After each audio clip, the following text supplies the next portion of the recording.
Olá, que Deus te bendiga grandemente. É um gosto poder saludar-te uma vez mais para mais um tema de nossa campanha Completamente Vivo. E o tema para esta semana é Relacionalmente Vivo. Deus nos ha hecho para viver em comunidade. Quando Deus criou o homem, criou Adão, Deus disse: não é bueno que o homem esteja solo.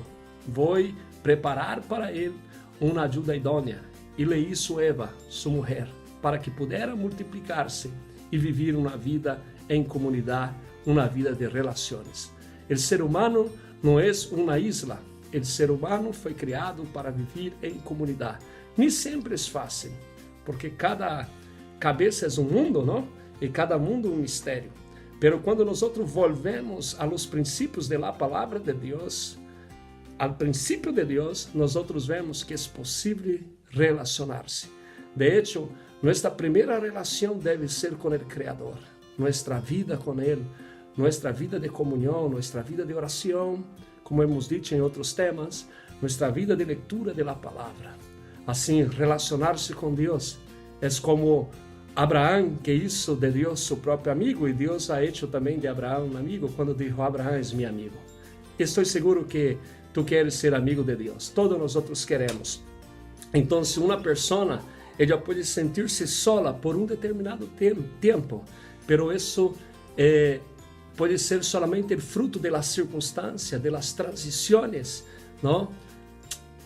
Isso não deve ser um princípio fijo, deve ser algo momentâneo, porque devemos viver em comunidade, devemos elegir as relações. Não podemos relacionar-se com todos, pero devemos ter um círculo de amistade e de relação.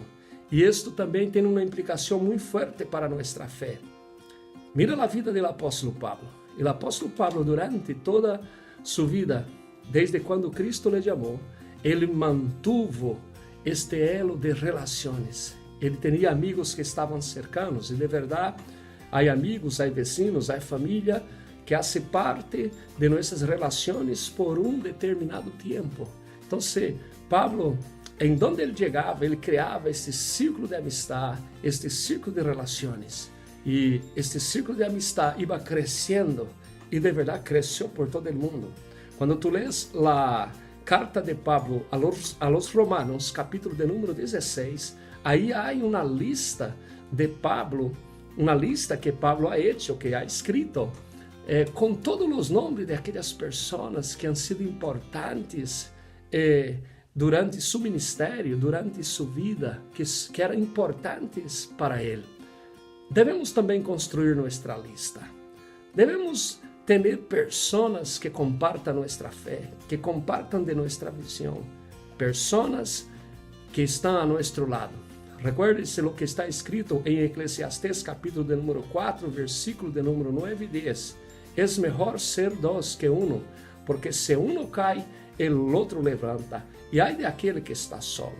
Assim que a igreja é uma comunidade de relações. Há problemas? Há dificuldades? Porque onde está o homem, allí estão os problemas. Não há problema onde não está o homem. O homem é um ser imperfeito. Pero quando nos volvemos à palavra de Deus, a los princípios estabelecidos em la palavra de Deus, vamos ver que em Cristo somos uno.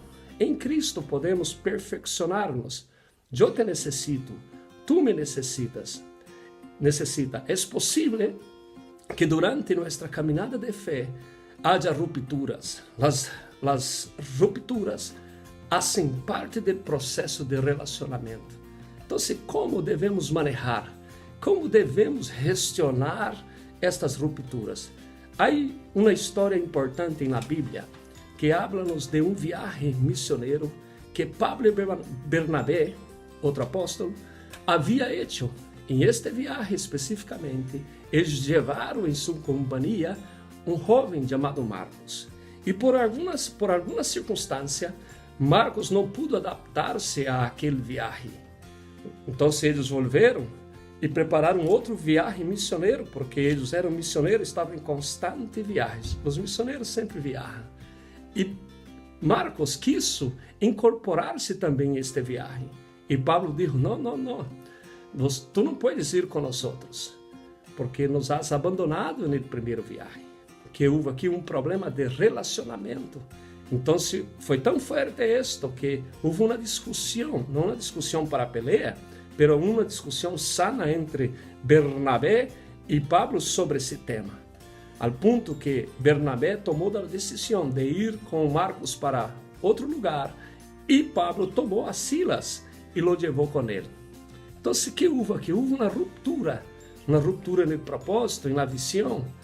A lo mejor, Marcos não estava suficiente maduro para encarar aquelas situações de viagem que era desgastante, não era fácil. E por um outro lado, Pablo tinha o sentido da missão, que a missão tinha que cumprir-se. Pero, hermanos, todo se arregla. Todas as águas vuelven a su cauce, não? Todo se ordena. E há um fator determinante para sanar as relações que foram rotas. O tempo. O tempo é o grande juez. O tempo é aquele que nos juzga.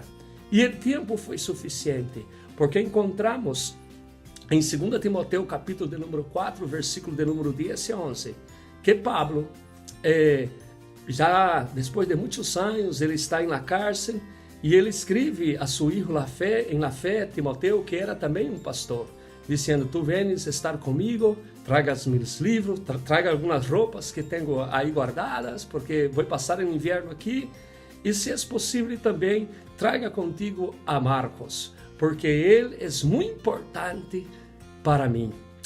Que houve aqui?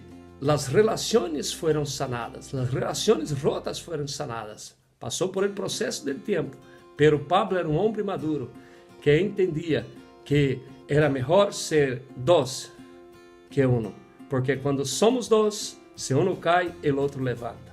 Então, Marcos encontrou em Pablo este braço forte que o levantou, e esta ruptura foi sanada. Às vezes há traições a nível familiar, a nível de pareja, incluso a nível de ministério. Quem disse que no ministério não pode haver uma ruptura? Não é o tema.